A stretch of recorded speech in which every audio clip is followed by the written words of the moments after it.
ఎందుకు భారత్పై ఈ రకమైన కవ్వింపు చర్యలు చేస్తున్నది, ఇంత దుశ్చర్యలకు పాల్పడుతున్నది? మరి భారత్ ఎందుకు ఉపేక్షిస్తుంది? అసలు పాక్ ఆంతర్యం ఏంటి? ప్రపంచ దేశాలన్నీ కూడా ఈ అంశంపై ఎటువైపు రానున్నాయి? యుద్ధ మేఘాలు కమ్ముకుంటున్నాయని చెప్పి జరుగుతున్న ప్రచార నేపథ్యం. మనతో పాటుగా ఇదే విషయాన్ని చర్చించడానికి మాజీ ఐఏఎస్ అధికారి, లోక్సత్తా అధినేత జయప్రకాష్ నారాయణ గారు ఎక్స్క్లూజివ్గా లైవ్లో ఉన్నారు. సార్ నమస్తే. సార్ నమస్తే వర్మ. సార్ చూస్తున్నాం, నిన్న జరిగిన అతి దారుణమైన ఘటన, పర్యాటకులపై ఒక ప్రశాంత వాతావరణంలో జమ్మూ కాశ్మీర్ వెళ్ళిన వాళ్ళని ముష్కర్ల ముప్పెట దాడి, అతి దారుణంగా అతి కిరాతకంగా చంపడాన్ని. అసలు ఎటువైపు వెళ్తున్నాం ఈ కాలంలో కూడా?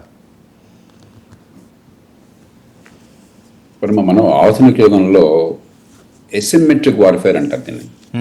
అంటే పెద్ద యుద్ధాలు అక్కర్లేదు, లక్షల మంది సైనికులు అక్కర్లేదు, కోట్ల రూపాయలు లేకపోతే వందల కోట్ల రూపాయలు ఆయుధాలు అక్కర్లేదు.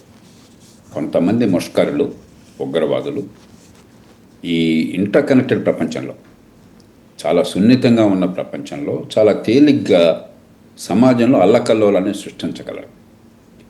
అందున ఏమవుతుందంటే, కొవ్వొత్తి ఎప్పుడైతే వెలుగుతూ ఉన్నప్పుడు ఆరిపోయే ముందు బాగా వెలుగుతుంది చెప్తారు.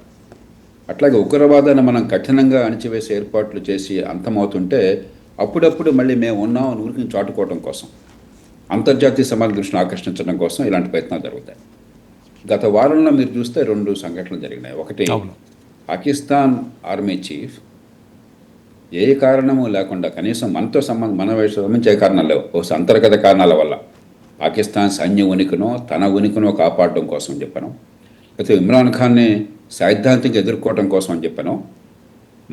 మొహమ్మద్ ప్రవక్త ఆయన జీవిత కాలంలో ఏర్పాటు చేసిన మదీనా రాజ్యం తర్వాత అలాంటి రాజ్యాన్ని, మత రాజ్యాన్ని ఏర్పాటు చేస్తుంది మేము మాత్రమే. పాకిస్తాన్ ఆ మత రాజ్యానికి అంకితమే ఉందని చెప్పి మన ప్రస్తావన కూడా తీసుకొచ్చాడు. అవును, కాశ్మీర్ ప్రస్తావన వగేరా. బహుశా అది ఓతమిచ్చి ఉండొచ్చు. రెండోది, అమెరికా ఉపరాష్ట్రపతికి పెద్దగా అధికారం లేకున్నా కూడా ప్రస్తుత ఉపరాష్ట్రపతికి అమెరికాలో చాలా కీలక స్థానం ఉన్నది. రాష్ట్రపతి ట్రంప్కి పూర్తిగా ఆప్తుడు ఆయన మనసులో ఉన్న భావాలకి ఆయన మెగాఫోన్. అంచేత ఆయన ప్రపంచంలో ఎక్కడికి వెళ్ళినా కూడా ప్రపంచం దృష్టి అక్కడ ఆయన మీద ఉంటుంది. కాబట్టి ఆయన ఉన్నప్పుడు భారత పర్యటనలో ఉండగా ప్రపంచం దృష్టిని ఆకర్షించడానికి కారణంగా కావచ్చు ఈవేళ ఈ దుర్మార్గపు చర్యలను చేపట్టారు. దీన్ని మనం ఖచ్చితంగా కఠినంగా ఎదుర్కోవాలి, దానిలో అనుమానం ఏమాత్రం లేదు.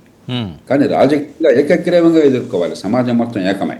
అంతేగాని బెంబేలెత్తిపోవటము, మనమంతా కూడా గుండెలు బాదుకోవటము అది సరైన పరిష్కారం కాదు. లేకపోతే ఒకళ్ళు నిందించుకోవటం పరిష్కారం. మన వెళితే మన కళ్ళు పుడుచుకోకూడదు. వాళ్ళు ఒక వ్యూహంతో వచ్చారు. ఒకటి, ప్రపంచ దృష్టిని మరోసారి ఆకర్షించాలి. 2, కాశ్మీర్లో ప్రభావాన్ని కోల్పోతున్నారు. 370 నిర్మూలన వల్ల అక్కడ ఆర్థికంగా పెట్టుబడులు పెరగడం చేత, టూరిజం పెరగడం చేత అక్కడ ప్రజలు భారతదేశంలో అంతర్భాగంగా ఉంటే ఉన్న లాభాన్ని మరింత బాగా బలంగా గుర్తించడం చేత ప్రభావం కోల్పోతున్నారు. ఈ నేపథ్యంలో వాళ్ళు ఒకసారి ఉనికిని చాటుకోవడం కోసం చేశారు. కాబట్టి వాళ్ళని పూర్తిగా అణిచివేసేందుకు అన్ని ఏర్పాట్లు చేయాలి. అంతేగాని మనం ఏదో పూర్తిగా నాశనం అయిపోయిందన్న భావాన్ని మనం వ్యక్తం చేయాల్సిన అవసరం లేదు. ఖచ్చితంగా ప్రభుత్వం చేపట్టిన చర్యలు 370 నిర్మూలన కానీ, లేకపోతే అక్కడ పెట్టుబడులను ప్రోత్సహించే ఏర్పాట్లు కానీ, వలసలను ప్రోత్సహించే ఏర్పాట్లు కానీ, పుట్టాడా మరో దేశంలో రాష్ట్రంలో పుట్టాడా తేడా లేకుండా దేశంలో అందరూ పౌరసత్వం ఒకటే ఉందన్న విషయాన్ని గుర్తింపు చేయడం కానీ, ఇవన్నీ సరైనటువంటి చర్యలు. దాన్ని కొనసాగించాలి. అదే సమయంలో పాకిస్తాన్ లోపల అక్కడ ఆర్మీలో కొన్ని విభాగాలు కావచ్చు, ఇంటెలిజెన్స్ కావచ్చు, కొన్ని రాజకీయ శక్తులు కావచ్చు, వాళ్ళు ఖచ్చితంగా మనకు వ్యతిరేకంగా వచ్చేస్తున్నారు నిరంతరం. అందులో వాళ్ళు కూడా వాళ్ళ మీద దృష్టిని ఆకర్షించకుండా మన మీద దృష్టి పెట్టేందుకు చేయడం కూడా ప్రయత్నం చేయొచ్చు. పాకిస్తాన్ ఆర్థిక సంక్షోభంలో ఉన్నది. ఇమ్రాన్ ఖాన్ని జైల్లో పెట్టి దానికి దేశంలో ఆ భారణ ప్రజాదరణ ఉన్నది. ఆ నేపథ్యంలో కూడా చేయొచ్చు. కాబట్టి మనం దృఢంగా ఎదుర్కోవాలి తప్ప మనం ఒకరి మీద ఒకరు నెపం అనుకోవటం కాదు, మనం ఆత్మస్థైర్యాన్ని కోల్పోవటం కాదు, అనవసరంగా యుద్ధోన్మాదానికి వెళ్ళటం కూడా కాదు. అమెరికా లాంటి బలమైన దేశమే 9/11 తర్వాత 2001లో మరి ఆ ఆగ్రహంతో స్పందించగానే ఎంత నష్టం జరిగిందో మీరు చూశారు. అవును, ఆఫ్ఘనిస్తాన్ దాడి అనివార్యమైనా కూడా చేసిన తీరు వల్ల నష్టపోయారు. ఇరాక్లో దాడి పూర్తిగా అనవసరమైంది. అనవసరంగా దాడి చేసి అప్రతిష్ట పాలన్నారు. బహుశా ఒక రకంగా అమెరికా ప్రపంచంలో ప్రభావాన్ని కోల్పోవడానికి కీలకమైన కారణం ఆనాడు చేసిన దుందుడుకు చర్య. మనం కాబట్టి చాలా ఆచితూచి స్పందించాలి, రాఘవంగా ఆచితూచి స్పందించాల్సిన అవసరం అయితే ఖచ్చితంగా ఉంది. కానీ ఎన్నాళ్ళు ఎన్నేళ్ళు ఇది ఒకటి దాడి కాదు, రెండోసారి కాదు, ఎప్పుడు పడితే అప్పుడు ఇష్టం వచ్చినట్లుగా వాళ్ళకి ఎలా నచ్చితే అలాగా వికృతంగా, అన్యాయంగా, అక్రమంగా, దుర్మార్గంగా, అతి కిరాతకంగా, నీచంగా ఇంతమంది ప్రాణాలు బలికొంటున్నారు అంటే అది మనం మంచితనం అనుకోవాలా, చేతకానితనం అనుకోవాలా? ఎందుకంటే కోట్లాది మంది భారతీయులు అడుగుతున్న ప్రశ్న ఇది. వర్మ, ఇది మంచితనమో కాదు, చేతకానితనమో కాదు, ఎసిమెట్రిక్ వార్ఫేర్. కొందరు ముష్కరులు చాలా పెద్ద భయోత్పాతాన్ని సృష్టించాలి. వాళ్ళకి ఉగ్రవాదం అంటే అర్థమే అది. అంటే అది బలవంతులు కాదు, మన బలహీనం అని కాదు. మనకెంత బలం ఉన్నా వాళ్ళంత బలహీనులైనా కూడా ఒకళ్ళిద్దరు ముష్కరులు చాలు. చేతులు తుపాకు ఉన్నవాడు, కత్తున్నాడు, ఒకళ్ళిద్దరు చాలు దేశంలో భయోత్పాతాన్ని సృష్టించడం కోసం. అందుకే నిరంతర నిఘా ద్వారా ఎదుర్కోవాలి. ఎవరైతే దీనికి పాల్పడ్డారో, ఎవరు ఓతమిచ్చారో వాళ్ళని నిర్దాక్షిణ్యంగా వాళ్ళని అంతం చేయాలి. అదే సమయంలో కాశ్మీర్ సమాజంలో దీర్ఘకాలంలో పూర్తిగా 100కి 100 మంది, వాళ్ళు 199 మంది భారతదేశంలో అంతర్భాగంగా నమ్ముతున్నారు. కానీ ఇంకా కొందరు ఉన్నారు మూర్ఖులు. కాబట్టి యువత కానీ మిగతా వారు కానీ భారతదేశంలో అంతర్భాగంగా ఉంటేనే మనకి టూరిజం కావచ్చు, ఆర్థిక ప్రగతి కావచ్చు, ఉపాధి కల్పన కావచ్చు, ఆదాయాలు పెరగటం కావచ్చు సాధ్యమవుతాయన్న విషయాన్ని గుర్తించేట్టు చేయాలి. అలాగే పాకిస్తాన్ సమాజంలో అత్యధికుల్ని ఆకట్టుకోవాలి. అదే సమయంలో ఎవరు పాల్పడుతున్నారు, ఎవరు ఒత్తిస్తున్నారు వాళ్ళు అంతం చేయాలి. అట్లా స్పందించాలి తప్ప ఇది మనం విజ్ఞతతో స్పందించడం అంటే బలహీనత కాదు, బలం. అది మీకు ఎంత బలం ఉన్నా కూడా ఎసిమెట్రిక్ వార్ఫేర్ ఇది బై డెఫినేషన్.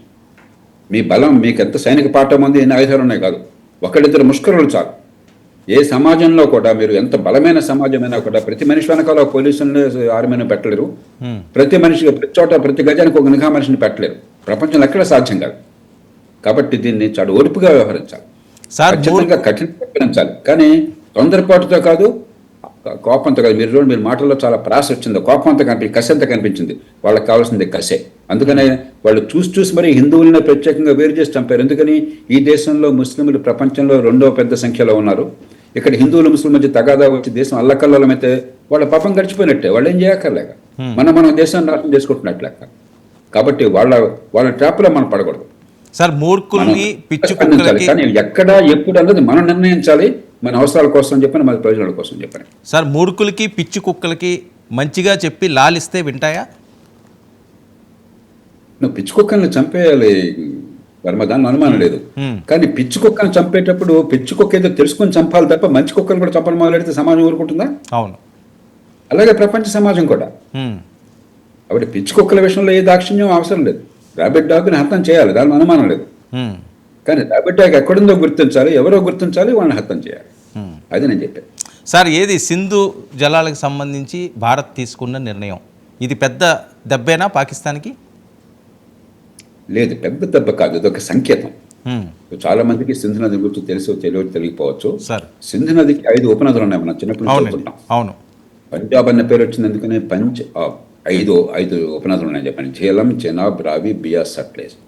దానిలో బియాస్, సట్లెజ్ పూర్తిగా భారతదేశంలో నీళ్ళు ఇచ్చేది మనకి.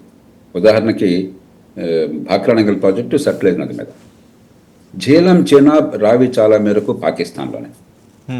కానీ సింధు నది ఒప్పందం ఎందుకు అవసరమైందంటే, పైన హిమాలయ పర్వత సానువుల్లో మనం అక్కడ హైడ్రో పవర్ ప్రాజెక్ట్, అక్కడ బాగా నీళ్లు కిందకి జారుతాయి కాబట్టి హైడ్రో పవర్ ప్రాజెక్ట్ పెట్టుకున్నాం.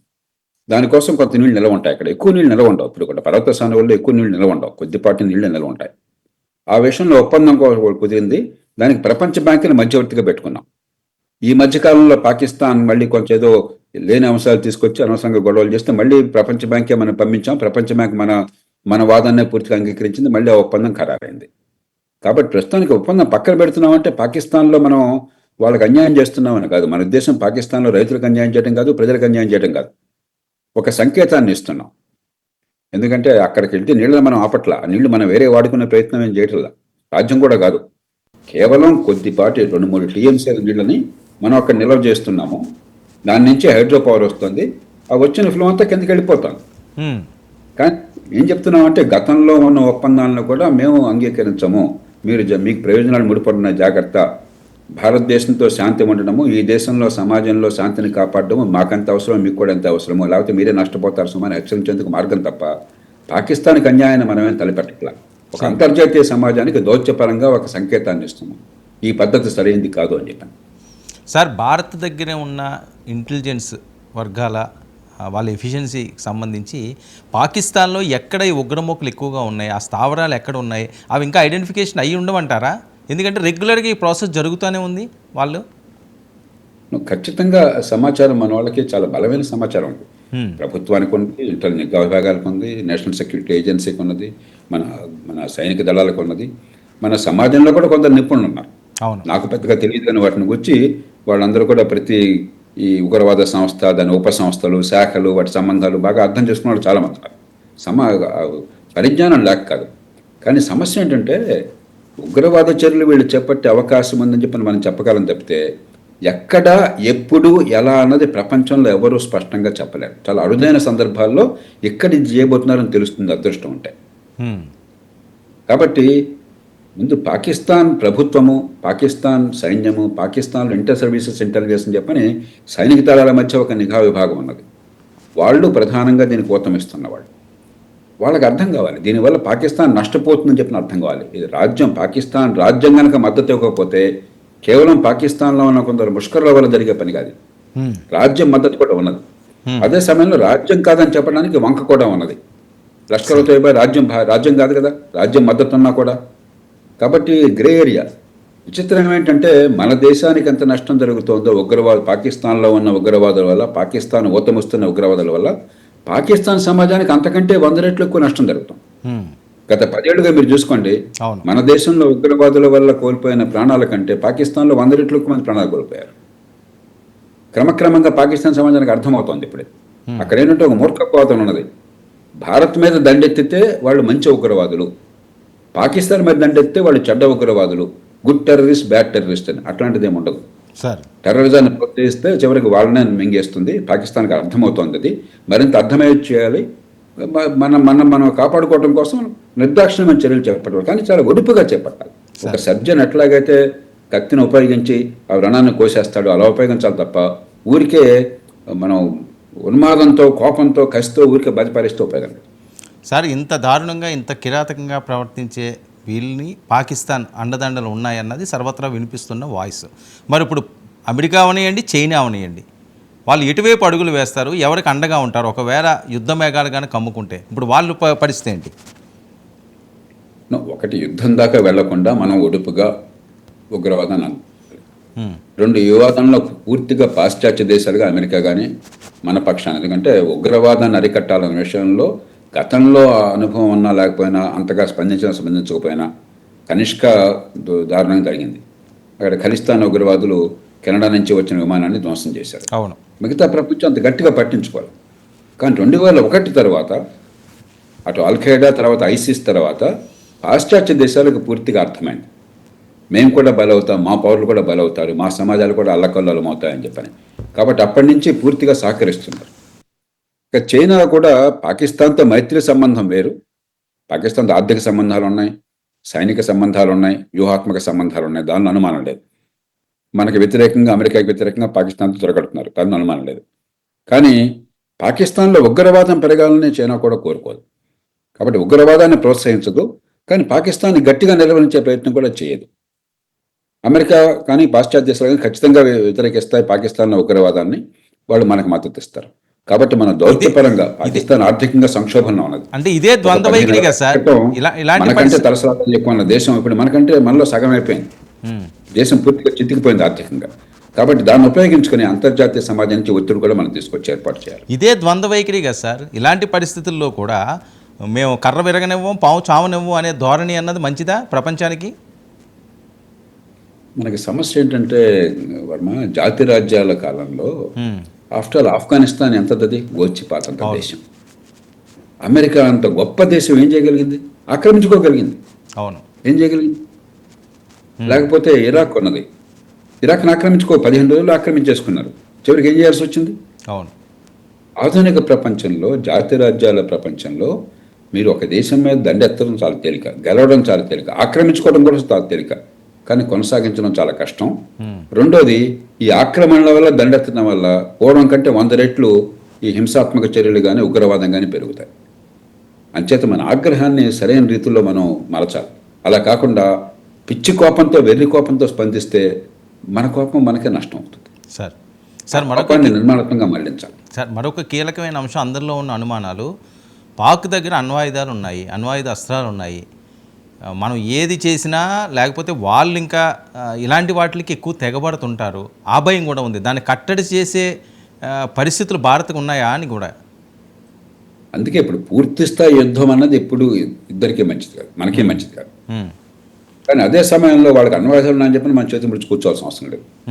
ఖచ్చితంగా ప్రపోర్షనేట్గా వాళ్ళ చర్యలను బట్టి ప్రతి చర్య అంతర్జాతీయ సమాజం నుంచి పూర్తిగా మనకి మద్దతు అలాంటివి ఉన్నప్పుడు ఆ స్థానికంగా ఎక్కడ అవసరం అక్కడ, ఉదాహరణకి అక్కడ ఉగ్రవాదుల స్థావరాలు ఉన్నాయనుకోండి బార్డర్ సరిహద్దుల దగ్గరలో, ఖచ్చితంగా వాటిని మనం నాశనం చేయాలి.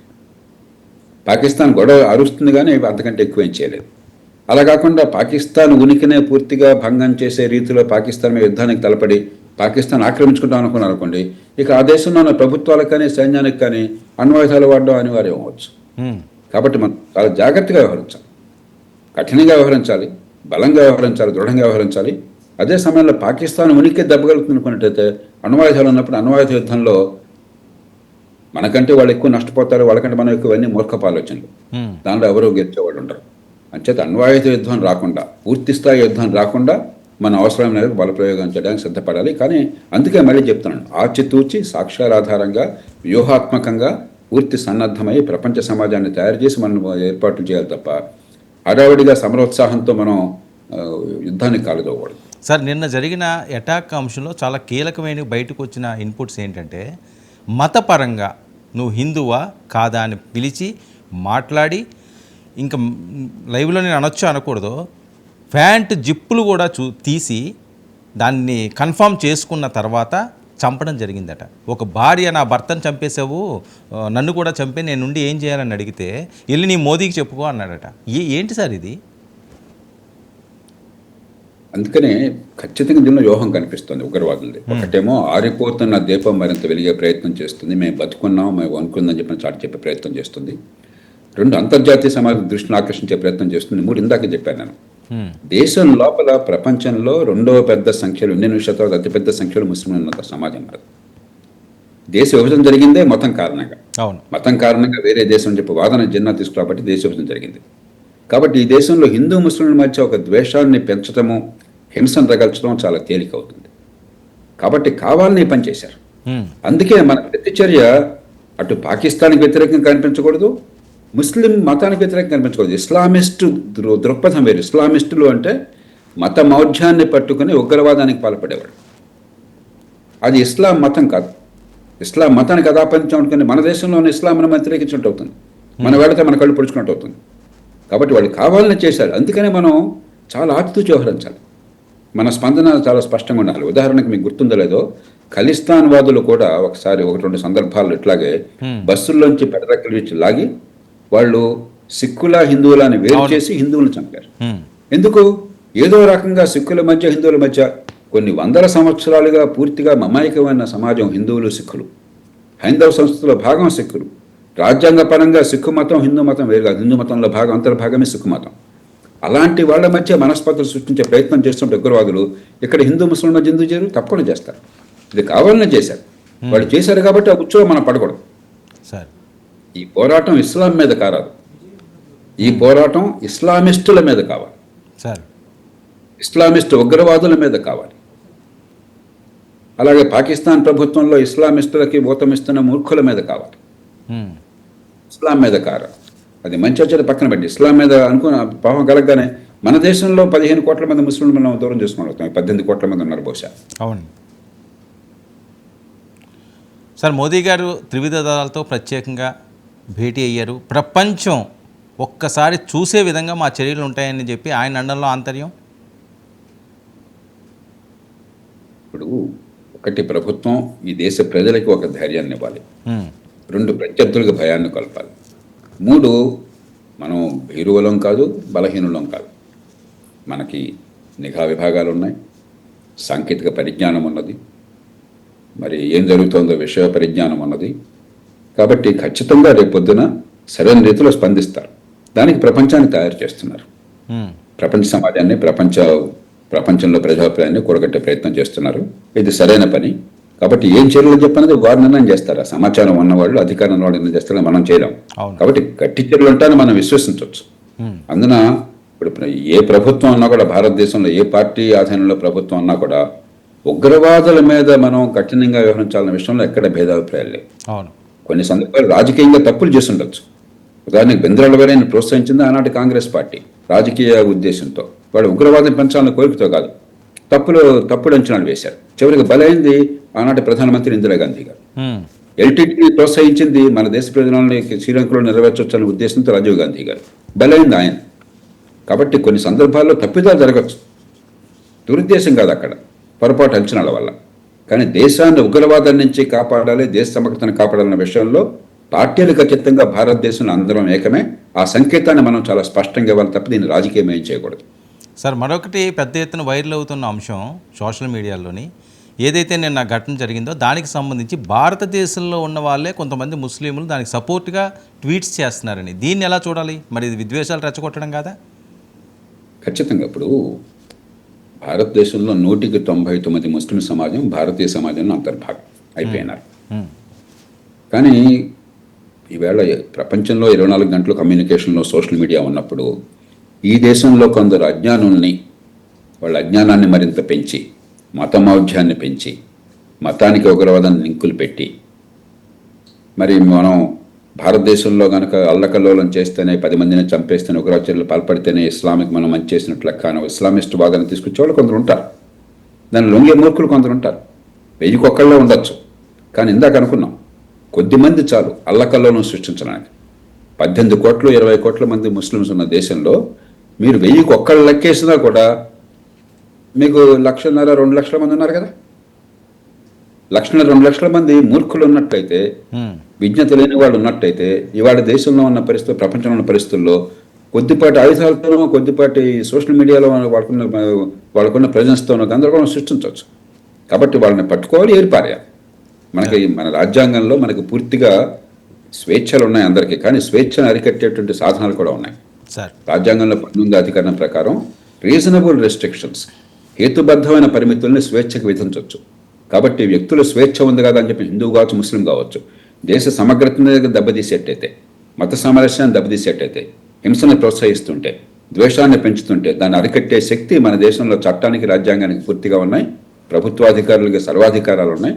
ఆ అధికారాలను ఉపయోగించాలి.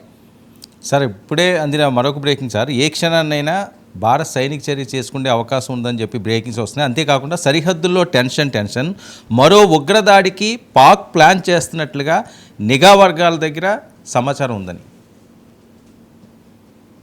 చూద్దాం. మనం ఇప్పుడు ఊహాగానాలు మనకు అనవసరం. ప్రభుత్వం నుంచి విషయం రానివ్వండి. ఖచ్చితంగా ప్రభుత్వం అప్రమత్తంగా ఉంటుంది, నాకు ఆ విషయం మాత్రం అనుమానం లేదు. మరి ఉగ్రవాదులు కూడా దీనికి బహుశా ఇప్పుడు వాళ్ళు ఎంతమంది 25 మందిని దారుణంగా పట్టణ పెట్టుకుంటే భారతదేశం స్పందిస్తున్న వాళ్ళు తెలియదా? అక్టోబర్ 7వ తారీఖున 2023లో అక్టోబర్ 7న జరిగిన సంగతి చూసాం మనం. ఇది హమాస్ ఏం చేశారు చూసాం ఇజ్రాయెల్లో. దానికి ఇజ్రాయెల్ స్పందన హమాస్కి తెలియదా? కాబట్టి వాళ్ళు కూడా ఆ స్టెప్ ఊహించి ప్రతిచర్యలకి సిద్ధపడి ఉంటారు. అంచేత ఖచ్చితంగా ఇంత దారుణమైనటువంటి టెర్రరిస్ట్ చర్య వస్తే మనం చర్చించుకుంటాం. ఎందుకు చర్చించుకుంటున్నాం? ఇంత ఘాటుగా ఎందుకు చర్చించుకుంటున్నాం? మనందరం స్పందించాం కాబట్టి. భారతదేశం స్పందిస్తున్న సంగతి వాళ్ళకి తెలుసు. కాబట్టి వాళ్ళు, ఆ ఉగ్రవాదులు కూడా వాళ్ళు కొన్ని పథకాలు వేసుకుని ఉంటారు. కాబట్టి మనం అవన్నీ ఊహించుకొని చాలా కఠినమైన స్పందన, స్పష్టమైన స్పందన, హేతుబద్ధమైన స్పందన మన నుంచి ఉండాలి. అంతేగాని బట్టతలకి మోకాలు లంకేయకుండా మన ప్రయోజనాన్ని కాపాడుకుంటే మన స్పందన ఉండాలి. మీరు చెప్పిన వార్త వాస్తవమైనట్లయితే ప్రభుత్వం సిద్ధపడుతోంది సైనిక చర్యకు అని చెప్పని, అలాంటి స్పందనకి ప్రభుత్వం సిద్ధపడుతుంది అనుకోవాలి. వారి దగ్గర సమాచారం ఉంటుంది. దాన్ని బట్టి వారు ఉన్న పరిస్థితులు బేరీ చేసుకుని నిర్ణయం చేసుకుంటారు. Right. Thank you so much JP గారు, మీ విలువైన సమయాన్ని కేటాయించినందుకు. ఇది జేపీ గారితో ఈనాటి స్పెషల్ డిబేట్. Stay tuned.